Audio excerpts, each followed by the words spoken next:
So I first got involved because I used to live in the area where there's been all the problems this year. I was really interested to find out what was going on and see that it was still a problem 5 years after it was an issue for us. And I then started thinking about it really from a perspective of as an actuary, I deal with maths and numbers, and I could see that the allocations was going to be an issue, just because of where the children were in this area and how big an area it was, that there was always going to be a problem unless either the allocation process was changed or there was a new school. And so I sat down one day and had a bit of a think about how allocations could be changed, started doing a bit of modelling of my own, arranged a meeting with the council to talk to them about it. And in the meantime, I'd got talking to Lucy, who'd set up the Facebook group and been running the campaign this year to get more places for the 86 families that didn't have any of their 5 preferences this year. And we both went to see the council. We discussed a whole range of ideas as to how things could be improved. It was quite a positive discussion, but really at the end of it, it did seem that the only avenue that really had any chance of success was to try and do something ourselves and set up this new school.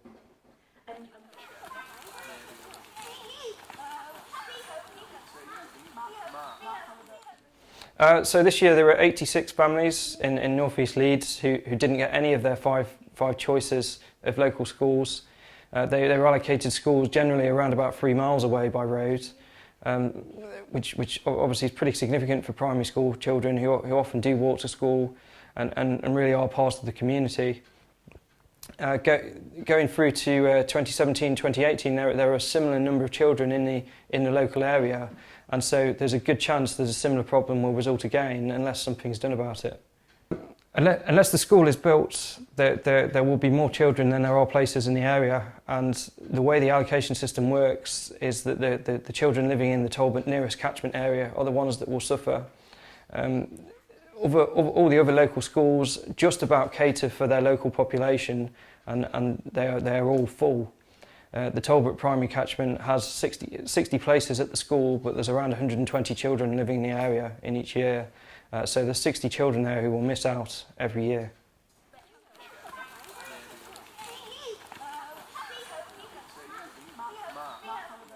We are probably about 8 weeks into a 12-week process of trying to get our application form done.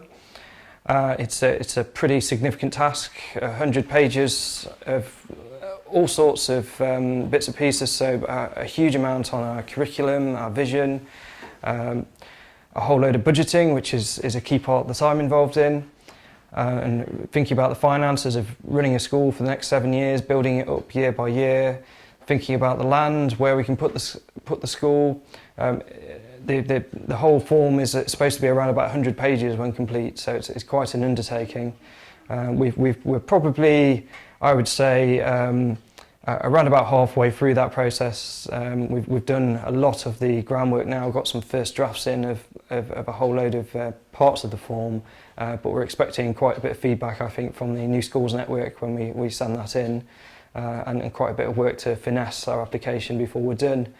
And then a key part, of course, is we need to get signatures. We need signatures from parents with children from 2017 and 2018 who can support our bids, and without that, we can't go any further. So a big part of the next month is really going out and getting as many people to find out about the school and preferences.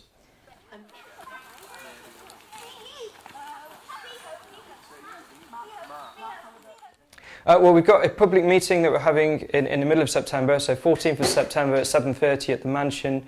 It'd be great to have as many people as possible coming to that, and we'll have forms there for people to fill in, and people can find out everything they want to know about this new school, what our vision is, and have the opportunity to ask any questions that they want. So that'd be really good to see lots of people there.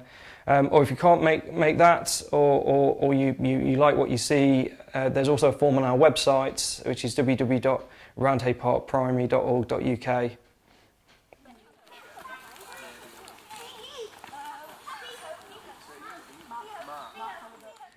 So the key area with the problem is those living closest to Talbot Primary School. So the Talbot Primary nearest school catchment is quite large compared to other school catchments in the area, and that's reflected in the number of children compared to the places that there are.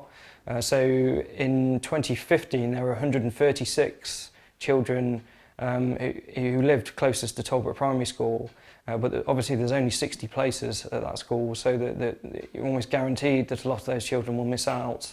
Going through to 2017, again there's around 120, and 2018 again around 120 children. So you've got an entire additional school of children missing out. So that's a real focus. But also thinking about the other schools, there was a big issue in Shadwell this year. It's only a very small school, so if there is ever a slight influx of additional children, there can be problems in Shadwell. And similarly, Wigton Moor has become ever more popular, lots more people living in the area, and there are more children than places in that area now.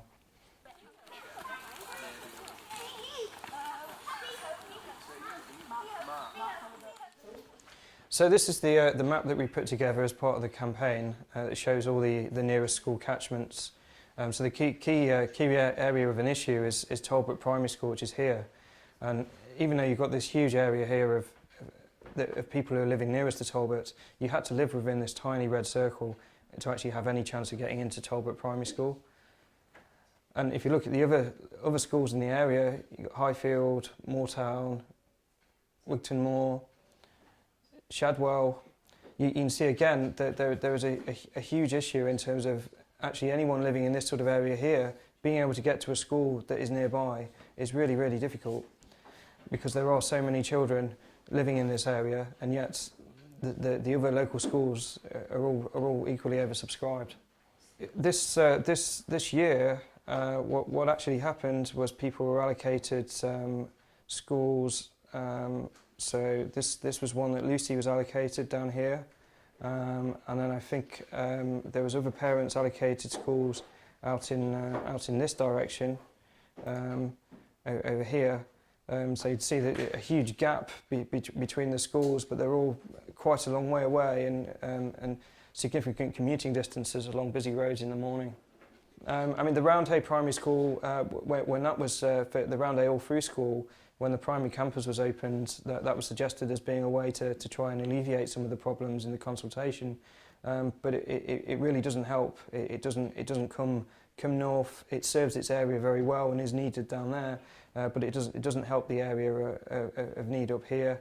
Gledhow is expanding, so we'll have more places this year, but again, it won't come far enough north to really cater for the area.